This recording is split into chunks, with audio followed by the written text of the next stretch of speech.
Bismillahirrahmanirrahim. Assalamu alaikum, dear students. Welcome you all in the Microbiology MCQs bank. This is the part 3 of the most important MCQs of immunology. Before this, we have discussed two parts of the immunology MCQs. You can find the link of the first two part in the description. MCQs number 1 of part 3 is which of the following provides specific defense against viruses and bacteria? Viruses और bacteria के against जो specific defence होता है वो B sales देते हैं, क्योंकि B sales antibodies बनाते हैं और एंटीबॉडीज स्पेसिफिक इम्यूनिटी का पार्ट है. Which are the following components of the vertebrate immune response occurs first upon invasion by a virus or bacterium? तो जब भी कोई वायरस या कोई बैक्टीरियम अटैक करता है तो जो सबसे पहले इम्यून रिस्पांस ट्रिगर होता है that is the inflammatory response. Which type of hypersensitivity is cell mediated? So type 4 hypersensitivity is called the cell mediated. Type 4 hypersensitivity is also called delayed type hypersensitivity. The anaphylaxis should be treated first with. जो anaphylaxis को सबसे पहले हम epinephrine से treat करते हैं. Which of these cell types is an important antigen presenting cells? तो इन option में से कौन सा ऑप्शन एंटीजन प्रेजेंटिंग सेल है या कौन से सेल एंटीजन प्रेजेंटिंग सेल्स है? तो एंटीजन प्रेजेंटिंग सेल्स और सेल्स भी होते हैं, इनको हम एपीसी कहते हैं. और एपीसी या एंटीजन प्रेजेंटिंग सेल वो सेल होते हैं जो एंटीजन को टी सेल को या बी सेल को प्रेजेंट करते हैं. तो इनमें जो बेस्ट आंसर है वो डेंड्राइटिक सेल है. The maturation of T cell and production of particular T cell receptors occur in the. तो मेचुरेशन और टी सेल जो रिसेप्टर्स हैं उनकी जो प्रोडक्शन है वो थाइमस में होती है, इसलिए टी सेल्स को हम टी सेल्स कहते हैं क्योंकि टी सेल्स की जो मेचुरेशन है वो थाइमस में होती है.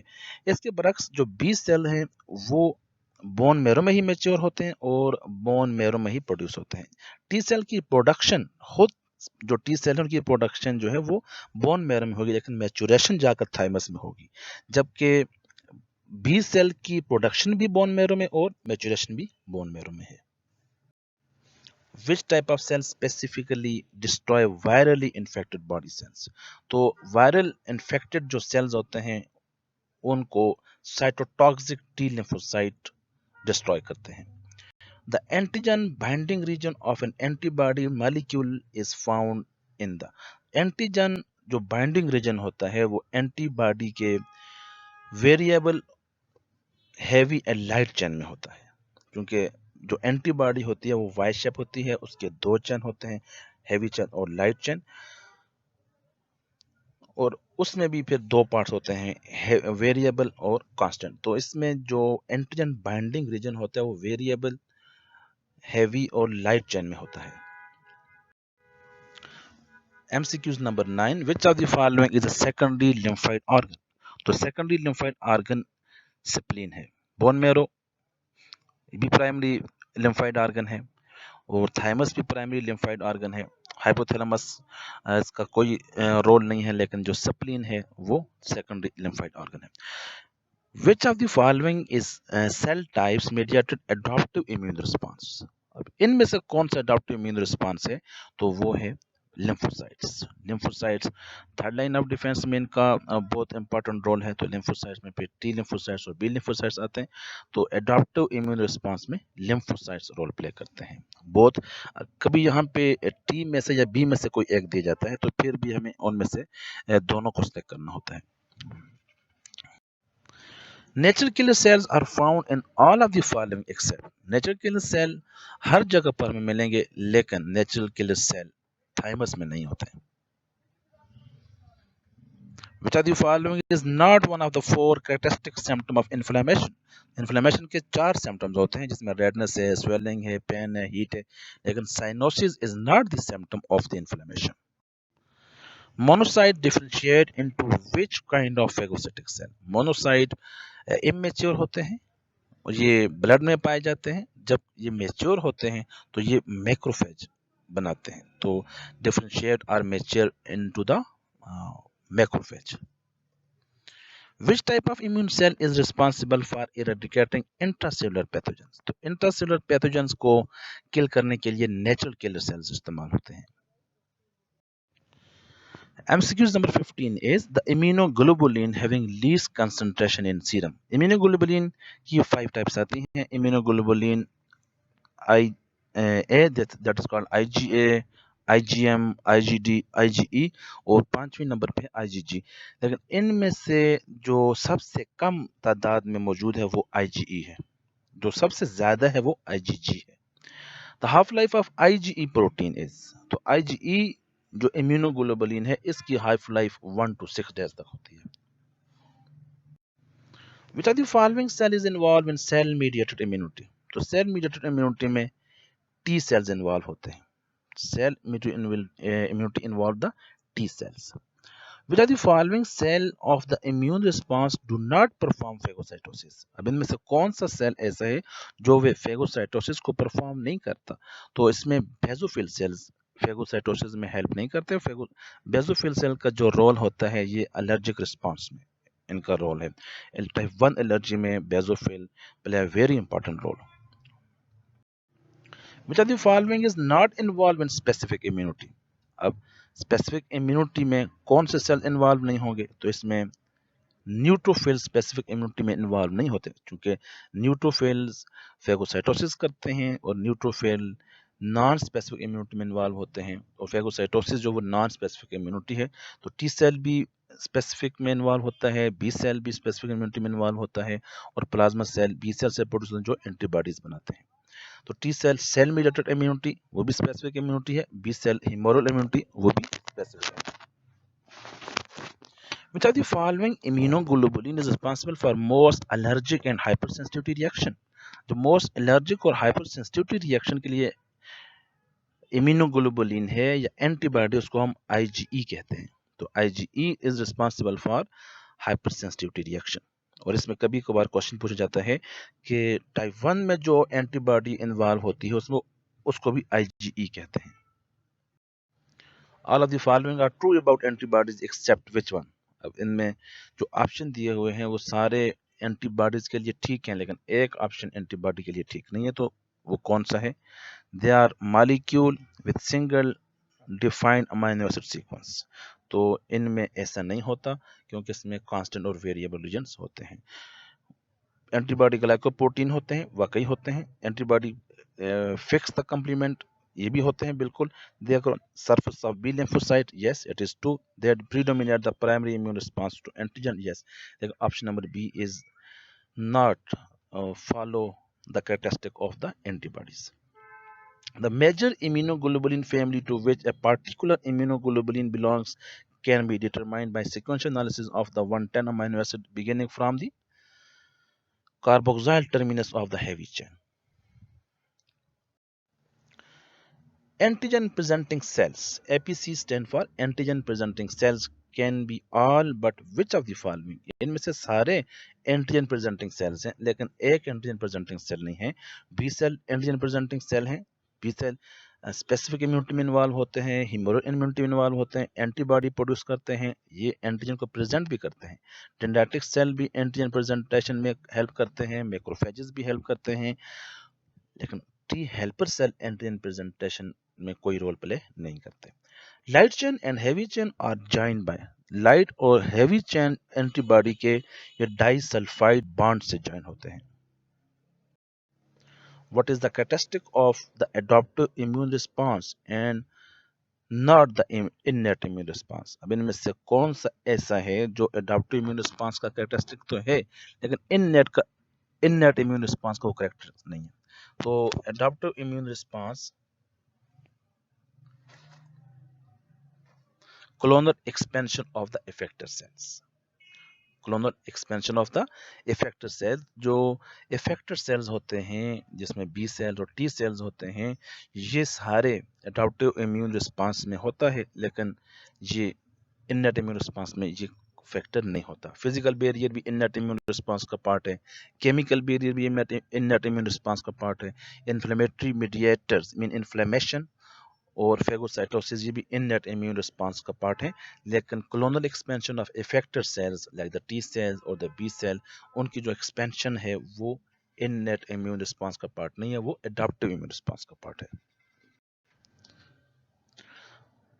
T cell surface receptors for antigen partly recognise. अब टी सेल किसको रिकॉग्नाइज करते हैं? तो टी सेल एमएचसी को रिकॉग्नाइज करते हैं। For antigen partly recognise MHC. अब वो डिपेंड करता है एमएचसी क्लास 1 और एमएचसी क्लास 2। अब एमएचसी क्लास 1 और 2 जो होते हैं वो MHC class 1 can be recognise by the cytotoxic T cells जिसको हम CD8 सेल बोलते हैं, और MHC क्लास 2 के साथ जो एंटीजन होती है उसको टी हेल्पर सेल रिकॉग्नाइज करते हैं। Immunoglobulin classes are differentiated from each other on the basis of their, अब immunoglobulin की 5 क्लासेस हैं जैसे हम डिस्कस कर चुके हैं, IgE, IgA, IgD, IgM और IgG। अब ये एक दूसरे से किस बेस पे डिफरेंशिएट होती हैं? तो they are differentiated by their heavy chains. In a host, virus infected host cell are killed by, ये पहले भी डिस्कस हो चुका है, जो वायरस इन्फेक्टेड सेल होते हैं वो साइटोटॉक्सिक टी लिम्फोसाइट से किल होते हैं, activated cytotoxic T lymphocytes. Toxoid injection to protect future tetanus infection is an example of. अब अगर टॉक्साइड इंजेक्शन लगा रहे हैं हम, जिसको हम टीटी का इंजेक्शन कहते हैं, तो वो है आर्टिफिशियल एक्टिव इम्यूनिटी। क्योंकि हमने टॉक्सिन को इनएक्टिव किया, तो जब टॉक्सिन को इनएक्टिव करते हैं दैट इज द टॉक्साइड बनता है वो, तो ये आर्टिफिशियल एक्टिव इम्यूनिटी है। ठीक है। Which has the ability to induce a malignant tumor? Carcinogenic has ability to induce the malignant tumour. तो कार्सिनोजन वो केमिकल होता है जो कैंसर काज करता है। फेगोसाइट्स और इनमें से कौन से सेल्स ऐसे हैं जो फेगोसाइटोसिस में हेल्प करते हैं? Monocytes, macrophages, neutrophils. तो all of these can help in the phagocytosis. तो ये सारे फेगोसाइट्स हैं। The microorganism engulfed by phagocyte resides in a vacuole is known as phagosome. तो जब माइक्रोऑर्गेनिज्म को फेगोसाइट एनगल्फ करेंगे, वो एक वैक्यूल में जब उसकी प्रेजेंस होगी उसको हम बोलते हैं phagosome. Intracellular parasites within macrophages are killed more readily in the presence of gamma interferons. Immunity that is conferred to the fetus by transfer of IgG and IgA antibody is called. तो IgG और IgA antibody से जो immunity mother से foetus को transfer होती है that is called the passive natural immunity. इसको हम नेचुरल अक्वायर्ड पैसिव इम्यूनिटी कहते हैं क्योंकि ये naturally prepared antibody immunity provide करती हैं। Protective antibodies against infectious agents are often neutralising. तो एंटीबॉडीज हमेशा न्यूट्रलाइजिंग होती हैं। During destruction of antigen particle in phagolysosome, the product formed in phagolysosome, the product formed during formulation is, तो इसमें जो product होता है वो लैक्टिक एसिड बनता है। The coating of bacterium with antibody or complement that leads to enhance the process of phagocytosis of the bacterium by phagocyte is called। तो इस प्रोसेस को हम ऑप्सोनाइजेशन कहते हैं। ये कोटिंग होती है जिसमें फेगोसाइटोसिस के प्रोसेस को एनहांस किया जाता है, तो इस प्रोसेस को हम ऑप्सोनाइजेशन कहते हैं। और एंटीबॉडी को या कंप्लीमेंट प्रोटीन को हम ऑप्सोनिन कहते हैं। एटेन्युएशन मींस, एटेन्युएशन का मतलब होता है inactivation of the bacteria. Toxic products in phagolysosome are, जब फेगोलाइसोसोम का प्रोसेस होता है, जब फेगोसाइटोसिस होता है, तो फेगोसाइटोसिस के प्रोसेस के बाद फेगोलाइसोसोम बनता है, तो उसमें जो टॉक्सिक प्रोडक्ट होते हैं जो माइक्रोऑर्गेनिज्म को किल करते हैं वो सुपर ऑक्साइड रेडिकल्स भी हैं, सिंगलेट ऑक्सीजन और H2SO4। तो ये तीनों टॉक्सिक प्रोडक्ट हैं फेगोसाइटोसिस के प्रोसेस के दौरान। ऑप्सोनिन इज, जैसे हम पहले भी डिस्कस कर चुके हैं, तो ऑप्सोनिन सीरम कंपोनेंट होता है, सीरम प्रोटीन या कंप्लीमेंट प्रोटीन होती है, इनको हम ऑप्सोनिन कहते हैं जो फेगोसाइटोसिस के प्रोसेस को एनहांस करती हैं। Which of the following cells do not have MHC2 molecule? अब कौन से सेल ऐसे हैं जिसमें MHC2 मॉलिक्यूल नहीं होता? तो साइटोटॉक्सिक टी सेल में MHC क्लास 2 मालिक्यूल नहीं होगा, ये MHC क्लास 1 मालिक्यूल को रिसीव करते हैं। तो साइटोटॉक्सिक टी सेल है MHC क्लास 1 मालिक्यूल। बेटा the following immunoglobulin is pentamer, तो कौन सा मालिक्यूल पेंटामर है? तो IgM पेंटामर है। बेटा the following immunoglobulin can cross the placenta, तो IgG can cross the placenta. Which immunoglobulin contain highest concentration of carbohydrate, कौन सी इम्यूनोग्लोबुलिन में कंसंट्रेशन ऑफ कार्बोहाइड्रेट सबसे ज्यादा है? तो IgD में कार्बोहाइड्रेट कंसंट्रेशन ज्यादा है। The basic immunoglobulin unit is composed of, तो इम्यूनोग्लोबुलिन एंटीबॉडी का जो यूनिट है उसमें 2 हेवी और 2 लाइट चेन होते हैं। तो इसका आंसर है 2 identical heavy and 2 identical light chains. बेटा the following is example of IgM, तो IgM की एग्जांपल क्या है? ऑल ऑफ दिस, क्यों? IgM रिमोटाइड फैक्टर भी है, antibody to somatic antigen for gram negative bacterium भी है, नेचुरल एंटीजन एंटी-B भी है, कोल्ड एग्लूटिनिन भी है। तो all of these are the characteristic of IgM. Ecto-artificial immunization is induced by the administration of all of the following except, अब ecto-artificial immunization इसमें कौन सा ऐसा है जो ecto-artificial immunization नहीं है? तो ecto-artificial immunization में एंटीटॉक्सिन नहीं है। तो एंटीटॉक्सिन जो है ये पैसिव आर्टिफिशियल इम्यूनाइजेशन है। Function of IgA is, IgA चूंकि इसको हम सिक्रेटरी एंटीबॉडीज भी कहते हैं, तो इनका फंक्शन होता है act as a mucosal barrier for the infection, तो म्यूकोसल बैरियर को प्रोटेक्ट करना। The immunoglobulin having highest sedimentation coefficient is, तो सबसे ज्यादा जो सेडिमेंटेशन कोफिशिएंट होता है वो IgM का होता है क्योंकि ये पेंटामर होते हैं।